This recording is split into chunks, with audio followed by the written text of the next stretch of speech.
Hey, thanks very much for coming out today. It's my pleasure to give the update here on Friday, and please, I think you guys are well aware that this is the sixth media conference that we've had since Sunday of last, and you also know very well that we also have put out 11 media releases, and they're all posted on the website.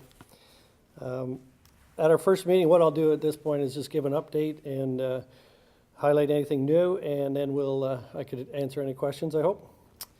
Okay, at our meeting this morning, the water treatment staff reported further reduction in water consumption.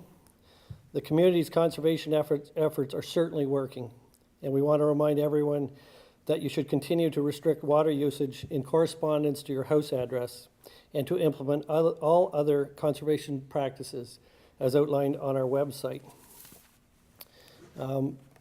This certainly helps to keep the stress from our pump system, and it's been working very well. We'd certainly like to thank the residents and businesses who continue to restrict their water use. We remain in constant contact with the local industries, and everyone has been extremely supportive of the conservation efforts. We recognize the challenges that our residents and businesses are facing in these circumstances, and we're working as quickly as possible to rectify the situation.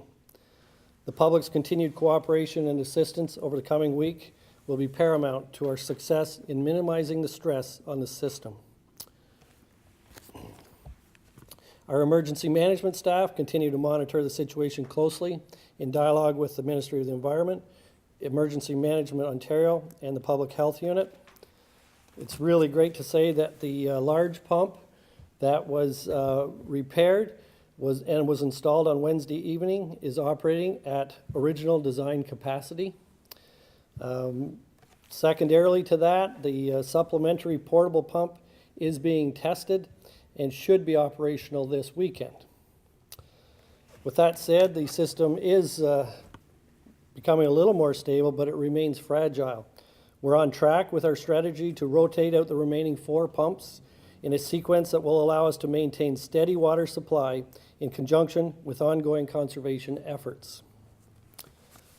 The medium pump, which is out for repair, and we anticipate that we should have it back and hopefully installed certainly by the early part of next week. This is really slightly ahead of previous timeframes mentioned.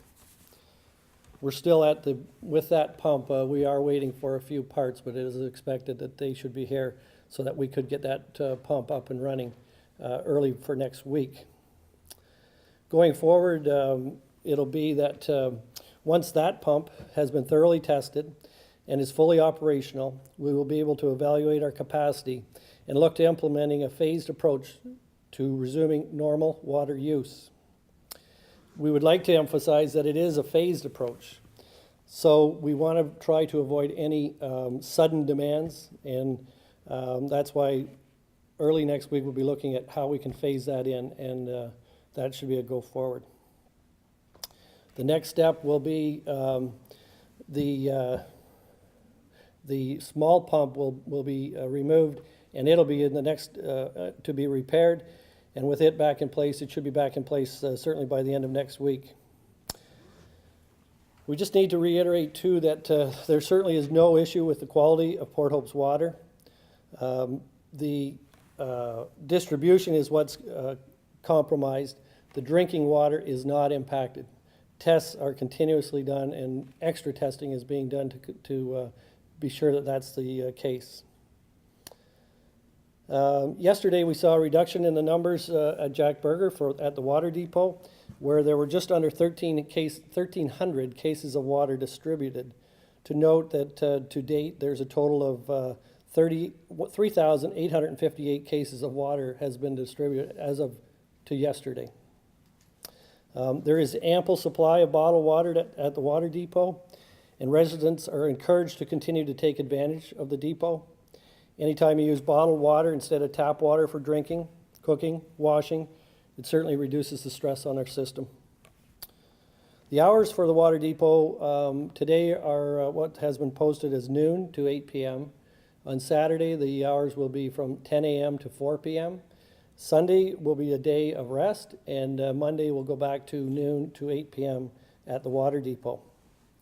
We'd just like to again thank a number of agencies and suppliers who have donated the bottled water, including the Canadian Tire Foundation, Nestle Canada, our own Port Hope Independent Grocer, Walmart, Sobeys, and Tim Hortons. They've all donated.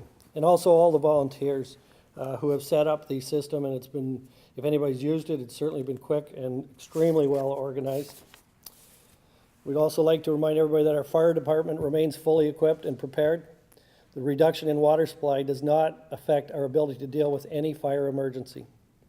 Our firefighters are trained and experienced in firefighting with both pressurized fire hydrants and non-pressured sources such as the lakes or rivers. We have a number of high-volume pumper trucks, and our tankers can carry water to fire scenes and the additional support of mutual aid if required. Our public inquiry line continues to be used, and people certainly should be directed to that. It's been in all of our publications. We do look forward to keeping our residents informed as well with our telephone rapid notification system. As well, our information updates are continuously posted on our website. This weekend, our emergency management staff is being transitioned to allow some of those who have been directly involved since Saturday to take some time off. Alternates are in place, and all members of the Emergency Operations Center remain on call. Myself will act as the mayor's alternate over the weekend, and Mayor Thompson will be back on Sunday and certainly back here to do the press conference on Monday afternoon. On Monday afternoon, the media conferences will continue at 2 p.m. as we've done to date.